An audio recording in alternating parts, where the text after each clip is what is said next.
We have one of the candidates running for governor this afternoon, Ross Baraka, a wonderful gentleman from Newark. And we were moving along, and I get a phone call from a gentleman's office named Jack Ciattarelli. Ciattarelli. Two names I had to learn how to say was Ciattarelli and Giantonio. I lost a little bit of my Italian as I got older, right?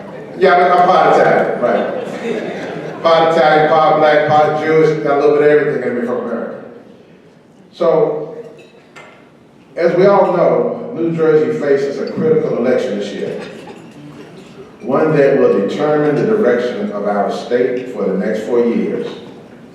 The governor we elect will have a tremendous impact on what happens right here in Atlantic City, the greatest oceanfront city in America. Shaping policies that will affect our economy, our business, our future, and our children.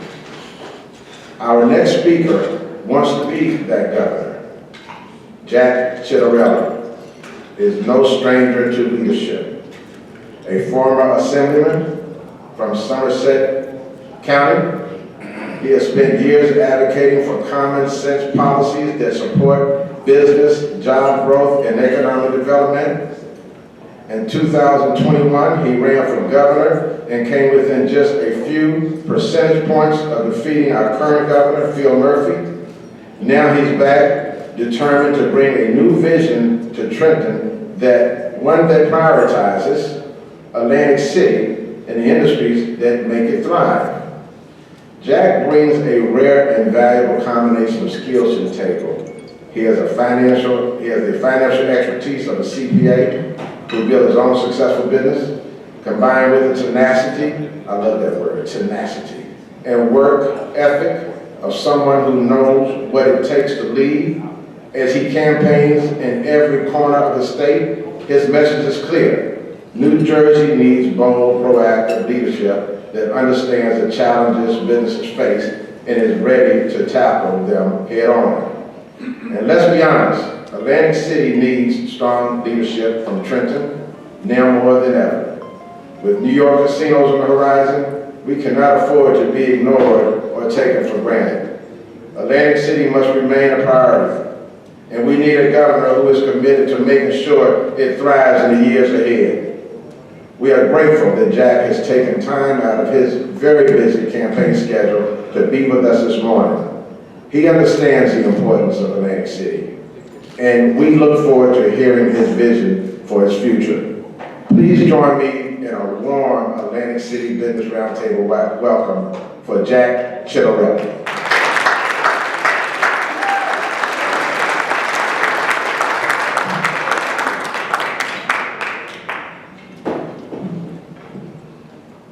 Good morning, everybody. Never too busy to be with you. Two statistics I want to share with you are facts, kind of a preface for my comments this morning. The first of which is, in 1924, the population of Atlantic City was 50,000. Today, it's less than 40,000. If you go back 50 years, and you take a look at where Las Vegas and Atlantic City were 50 years ago, compared to where they are today, again, that's the preface for my comments here this morning. So why am I running for governor? Ciattarelli's have been here for 100 years.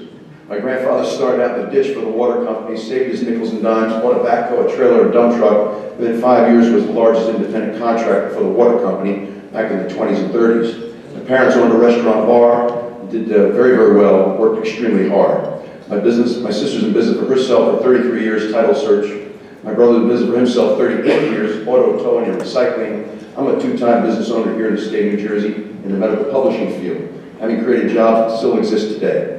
And I want people to believe, I want people to have hope, I want people to feel confident that they too can achieve their American dream right here in New Jersey. Unfortunately today, because it's a state with the highest property taxes, the state with the highest personal income tax rate, the worst state in the country in which to do business, the worst state in the country in which to retire, a whole lot of people don't have that confidence. My job as governor is to restore that confidence.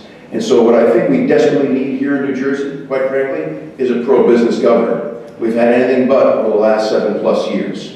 What exactly does that mean? It means we need a governor who's pro-business, an administration that's pro-business, and policies that are pro-business. We also need a governor who's going to show up every single day in Trenton. And here's the reason why. It's a $50 billion enterprise with 65,000 employees and 9.5 million customers. It desperately needs a hands-on CEO so that you have somebody to partner with in Trenton. Right now, I feel as though our state agencies are more of police states and collection agencies than partners, particularly with the business community. Half of the workforce is still working from home, post-pandemic. Try to get somebody on the phone. You can't. Try to get your issue resolved. You can't. Whether you're a local elected official or just a citizen at large trying to contact Treasury or Labor or any one of the departments. My job is to make sure that state government functions. The trains run on time and you get answers to your question and people showing up and working hard for the 9.5 million customers, residents, taxpayers of the state.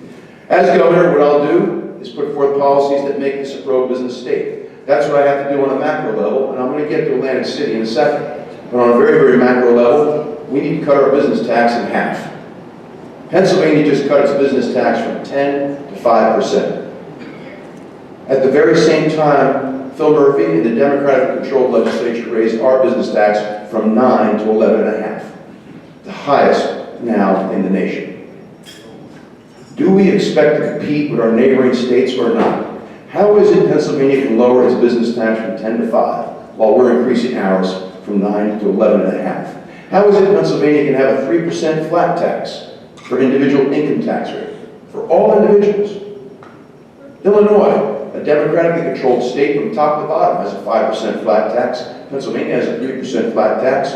We have a progressive tax rates that go up to 11%, the second highest in the nation. These are just some of the reasons why the population of Atlantic City has decreased over the years. I found Bruce's presentation very, very compelling. How many fewer of those storefronts, 72 I think to be exact, that were empty, would be full if there were 10,000 more people that lived in Atlantic City? And that gets to one of the other objectives of my administration, which is to get more people to live once again in our urban centers. Why? This state will never achieve its full potential as an economic engine. It'll never fire on all cylinders, because as Atlantic City, Newark, and Trenton go, so goes New Jersey. We have magnificent suburbs in our state, but beautiful suburbs are not the engines of economic growth. Vibrant cities are the engines of economic growth. When do people live in our urban centers? When there's compelling housing. We'll get to that. When there are safe communities. When there are good public schools. When there are recreational opportunities. When there's access to quality health care. And when there are not food deserts. These are the challenges that I can't expect your local leadership to achieve on its own. It needs a robust partnership with the state. And I know that there's a state takeover here in Atlantic City. I believe the government that serves the people best is the government closest to the people. But we've got to work in partnership to turn our urban centers around, and that includes Atlantic City.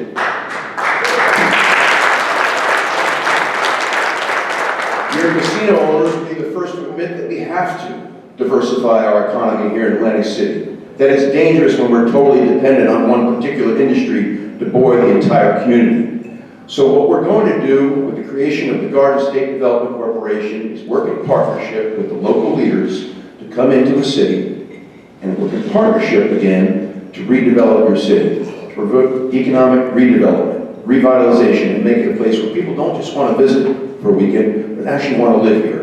Because if we can get people to live here, what will happen is that magical, small business, local economy will emerge, and you'll become a self-sustaining community.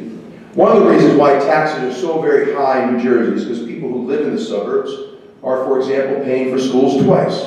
If they send children to private school, they're paying 3 times. How does that happen? Their property taxes pay for their local schools, and their income tax pays for the schools in Atlantic City, and in Trenton, and in Newark. Now, I'm not going to take the carpet out from underneath. I'm not going to leave any child behind or any community behind. But I tell you this, if we don't do something bold and different to revitalize our cities, we will be having the same conversation 50 years from now.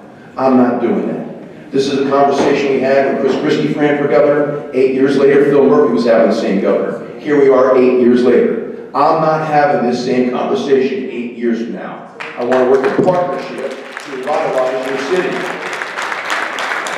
And you'll see minority-owned businesses prosper. So we will identify blighted areas in your community, and the state will come in and work to redevelop those areas. By working, and I'm not about gentrification, we will work with the people who currently live in those blighted areas, help them with relocation, and then we're going out to bid, and the developer that wins the bid for that blighted city block. You cannot redevelop a city one lot at a time. You need to do it an entire city block at a time. This is exactly what Detroit is doing after it bottomed out, and it's working. And so we will give developers an opportunity to come in if they meet our specs. I'm a big fan of mixed use, dynamic mixed use, where there's commercial on the first and second floor, and we're going up with low, moderate, and right market rate units.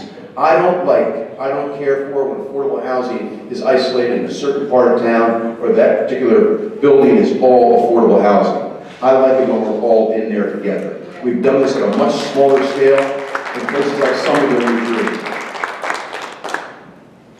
And the developer that wins the bid with the entire property for free, all permits pre-approved, to streamline the process. We will create franchise universities to teach people in the community how to own a Starbucks, how to own a Dunkin' Donuts, how to own franchises.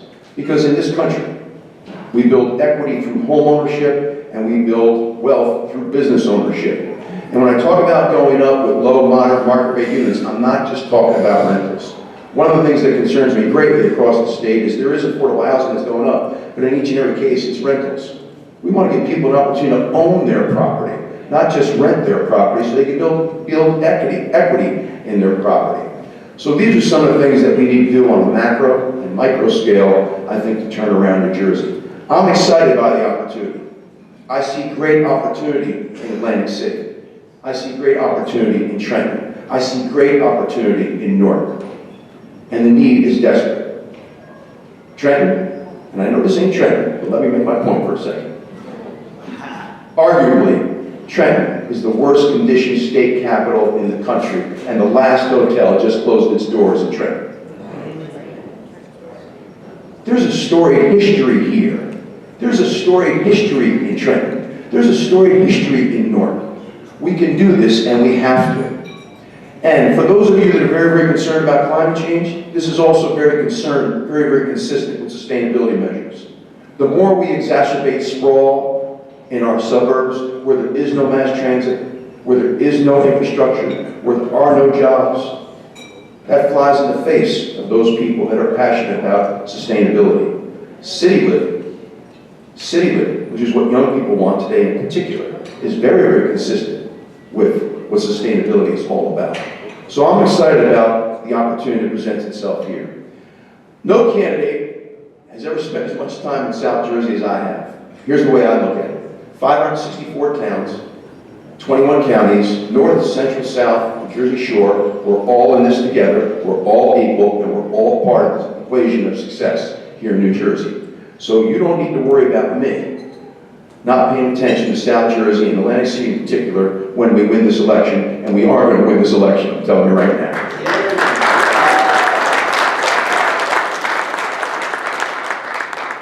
This gets a little off the beaten path, but it's important for me, selfishly. And as I told you, the Ciattarellis have been here for 100 years. We've all been in business for ourselves, and we've all been very fortunate because of our hard work. And the point I'm trying to make with the utmost humility is, I don't need the job. Quite frankly, the way I go about trying to win the job is probably taking a few years off the back end. But I don't know any other way. But I do want the job on your behalf and on our behalf because this is home. Always has been, always will be.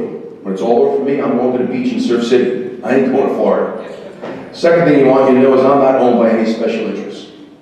There's some very bold and serious decisions being made in Trenton. You don't need a governor who's compromised by the special interests.